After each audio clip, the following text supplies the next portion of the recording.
লক্ষ্য একেবারেই এক না। মমতার লক্ষ্য হচ্ছে যে 26-এ ওর অ্যাবসলিউট মেজরিটি নিয়ে গভর্নমেন্টে আসে, এটা হচ্ছে মমতার লক্ষ্য। আর বিজেপির লক্ষ্য হচ্ছে মমতাকে নিশ্চিন্তে গভর্নমেন্টে বসিয়ে বিরোধী যে জায়গাটা আছে সেই জায়গাটা অন্য কেউ যাতে ঢুকতে না পারে সেইটাকে রাখা। এখানে যেখানে মানুষ আন্দোলনে নেমেছিল তাদেরকে দেশদ্রোহিতার দায় অভিযুক্ত করবার চেষ্টা হয়েছিল।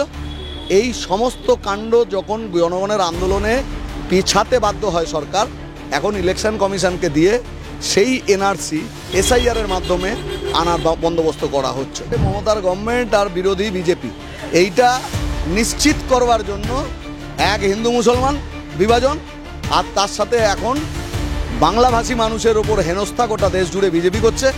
আর তার থেকে ফয়দা এখানে তৃণমূল তুলছে। তৃণমূল তো নেমে গেছে। মুসলমান কজন বিপদে পড়বে? খুব বেশি মুসলমান বিপদে পড়বে না। আসামের থেকেও সাংঘাতিক খারাপ অবস্থা বাংলায় হবে, যাতে তৃণমূলের গভর্নমেন্ট হয়, বিজেপি বিরোধী থাকে। আমরা তাদের হাত থেকে বাংলাকে, বাংলা সংস্কৃতিকে, বাংলার মানুষকে বাঁচাতে চাই। এত জীবিকা রুটি রুজির জন্য আর বাংলা সংস্কৃতি তাকে রক্ষা করবার জন্য, বাংলাকে রক্ষা করার জন্য তৃণমূল আর বিজেপি এই দুজনকে সরাতে হবে। নেমেছে ভিন রাজ্যে বাঙালিদের ওপর অত্যাচারের জন্য।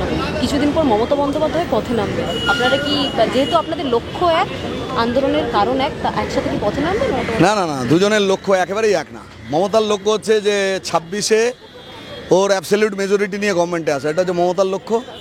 আর বিজেপির লক্ষ্য হচ্ছে মমতাকে নিশ্চিন্তে গভর্নমেন্টে বসিয়ে বিরোধী যে জায়গাটা আছে সেই জায়গাটা অন্য কেউ যাতে ঢুকতে না পারে সেইটাকে রাখা। কাজেই তারা দুজনে যৌথ প্রকল্প, তাতে মমতার গভর্নমেন্ট আর বিরোধী বিজেপি এইটা নিশ্চিত করবার জন্য এক হিন্দু মুসলমান বিভাজন, আর তার সাথে এখন বাংলাভাষী মানুষের ওপর হেনস্থা গোটা দেশ জুড়ে বিজেপি করছে। আর তার থেকে ফয়দা এখানে তৃণমূল তুলছে। তৃণমূল তো নেমে গেছে। 21 তারিখের মিটিংয়ে মমতা বন্দ্যোপাধ্যায় কী বলেছেন? কোনো বার্তা আলাদা দিয়েছেন? উনি বলেছেন 26 সালের ভোট পর্যন্ত ভাষা আন্দোলন চলবে। তাহলে ভাষা আন্দোলনের বিষয় হচ্ছে ভোট, উনি তো পরিষ্কার করে দিয়েছেন। আর এইটার প্রেক্ষাপট কি? বিজেপি হেনস্থা করছে। তার মানে হচ্ছে এই দুই যদি যোগ করেন তাহলে তো ডেস্টিনেশন পেয়ে যান। তাহলে বিজেপি আর তৃণমূলের লক্ষ্য বোঝা গেল। এবার আমাদের লক্ষ্য কি? আমাদের লক্ষ্য হচ্ছে বাংলা থেকে যারা বাংলার ঐতিহ্য ইতিহাস সেটাকে ধ্বংস করছে। কেরলেও দেখতে পাচ্ছি বাংলার বাংলা ভাষীরা তারা আক্রান্ত হচ্ছে না। আপনাদের সরকার শাসিত রাজ্যে সেখানেও তো বাঙালিরা না, কেরালাতে লক্ষ লক্ষ বাঙালি মানুষ থাকেন। কাজেই বিজেপি শাসিত রাজ্যগুলোতে যা হচ্ছে সেটা একটা নির্দিষ্ট লক্ষ্য নিয়ে হচ্ছে।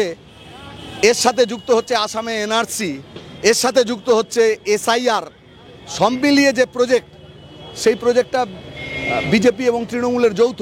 আর গোটা দেশের ক্ষেত্রে তো আপনি জানেন যে বিজেপি এনআরসি করতে চেয়েছিল। গোটা দেশের মানুষ সংবিধান হাতে, জাতীয় পতাকা হাতে লড়াই করেছিল। আর সেই লড়াইকে থামাতে গিয়ে বিজেপির নেতারা গলি মারো শালকও বলেছিল। জেএনইউ থেকে দিল্লি ইউনিভার্সিটির ছেলে মেয়েদেরকে দেশদ্রোহী আখ্যা দিয়েছিল। যেখানে যেখানে মানুষ আন্দোলনে নেমেছিল তাদেরকে দেশদ্রোহিতার দায় অভিযুক্ত করবার চেষ্টা হয়েছিল।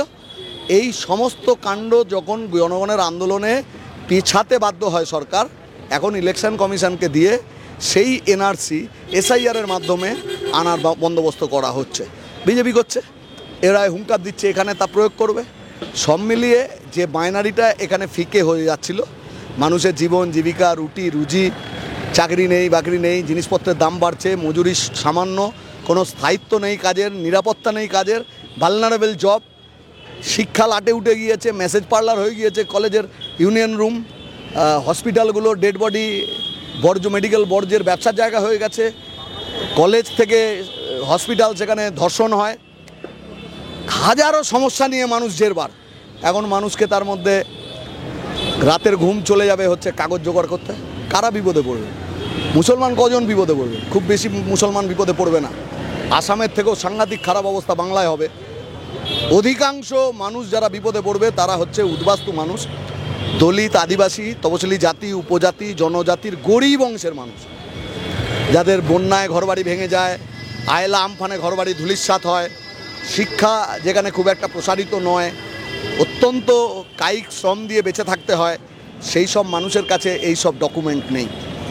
তাহলে বিজেপি এবং তৃণমূল বিভাজনের রাজনীতি করছে, ঘৃণার রাজনীতি করছে, যাতে তৃণমূলের গভর্নমেন্ট হয়, বিজেপি বিরোধী থাকে।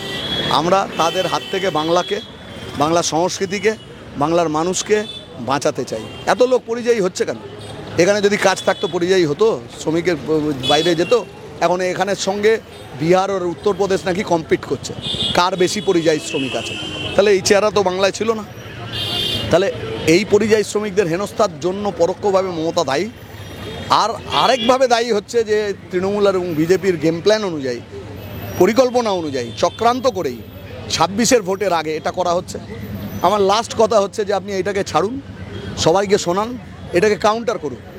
আমি বলছি ধরুন বিজেপি একটা বুদ্ধিমান দল, গভর্নমেন্ট চালাচ্ছে। ও যদি মনে করে যে 26-এ এ রাজ্যে সরকার ও গড়বে, তাহলে ওর নিজের গায়ে বাংলা বিদ্বেষী, বাংলা বিরোধী স্ট্যাম্প লাগাবে। ও তো এখন লাগিয়ে ফেলেছে। পশ্চিমবাংলার মানুষ, বাংলায় কথা বলেন বাঙালি মানুষ, গোটা পৃথিবীতে যে যেখানে আছেন তারা মনে করছে যে বিজেপি একটা বাংলা বিদ্বেষী, বাংলা বিরোধী দল। তাহলে কয়েক মাস বাদে যে ভোটে ও গভর্নমেন্টে আসতে চায়, এটা যদি সত্য হতো তাহলে এই কাজ করতো না। তাহলে এই কাজ করলো, তার মানে গভর্নমেন্টে আসতে চায় না। এতে লাভ কার হবে? এতে লাভ হবে 100% মাইনরিটি মানুষের কাছে। মমতার অ্যাপ্রোচ করতে সুবিধে হবে। দেখো বিজেপি তোমাকে খেয়ে ফেলবে, বিজেপি তোমায় ধ্বংস করে দেবে, তোমার রুটি রুজি জীবন বিপন্ন করে দেবে, কাজেই আমাকে তোমায় ভোট দিতে হবে। একই সাথে ও আরেকটা অংশকে অ্যাড্রেস করবে, সেটা হচ্ছে বাংলার পরিযায়ী শ্রমিক, মানে অত্যন্ত দরিদ্র মানুষ, তার পরিবারের লোকজন, যারা বিজেপির দ্বারা বিভিন্ন রাজ্যে আতঙ্কে বাস করছে, যারা ধর্মে হিন্দু অথবা আদিবাসী জনজাতির মানুষ, প্রান্তিক মানুষ, এদের কাছেও মমতা গিয়ে বলবে যে বিজেপি তোমাদের ধ্বংস করবে, কাজে আমাকে ভোট। প্রজেক্ট এদের হাত থেকে বাংলাকে বাঁচাতে গেলে আমাদের সব মানুষকে জীবন জীবিকা রুটি রুজির জন্য আর বাংলা সংস্কৃতি তাকে রক্ষা করবার জন্য, বাংলাকে রক্ষা করার জন্য তৃণমূল আর বিজেপি এই দুজনকে সরাতে হবে। আরো ভালো ভালো খবর দেখতে সাবস্ক্রাইব করুন বাংলা হান্টের ইউটিউব চ্যানেল। বাংলা হান্টের আরো খবর দেখতে নজর রাখুন। বাংলা খবর মানেই বাংলা হান্ট।